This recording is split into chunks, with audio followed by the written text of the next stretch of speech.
Fantasina ku mi aworo acercador de grupo Corazón de Savaneta, kuta di gente grande nang kuta reuni tur jamar. Ku nandaw ting mister di lokal panam po reuni ku e grande nang i mirando ku funari tambe tang grupo di gente grande nos habri porta pat recebi nang anto menester abing awe pawak com por alocar e grupo, dois grupos na junto e que local tem mister para nós por fazer essa realidade. Nós temos algum coisa na palavra, então de mi mister sinta também ori que dois grupos, nós da dois grupos tá, coração de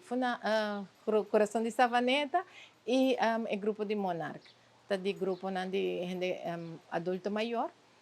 Nós palavra com nango nós tá começar agora que nan turja mais e turja webs junto com o grupo de funari mes, com o qual nós temos, então junto com o ministro, agora nós também palavra trazer presupuesto de lo qual que falta, para nós por o que nós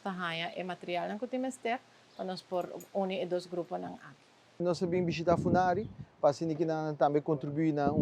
samenwerking entre Funari, centro, para assim que não por trazer adulto maior também aqui na por fazer uso de não facilidade, e nós temos duas organizações de adulto maior que também começam a fazer uso de centro de Funari, e me quer que isso aqui está netamente tipo de samenwerking que nós queremos estimular também de nossa comunidade, ora nós mira organizações bem junto e traz na bem-estar de adulto maior e de Savaneta, essa aqui está o que está tomando lugar e me espera também de nos bandos, de parte do Ministério de Assunto de Adulto Maior, nós prosseguir estimular esse tipo de samenwerking aqui na e estimular com nosso adulto maior por cada ativo e não tenha facilidade também com não por organizar na mês e ter atividade e evento não que tá tendo ativo e assim coisas que não também tá enjoy também. Estou bem contente com o ministro chega aqui banda, com por a situação e o com a período, para sobre junto nós por lograr hobby, nós tá trabalhando para emes meta e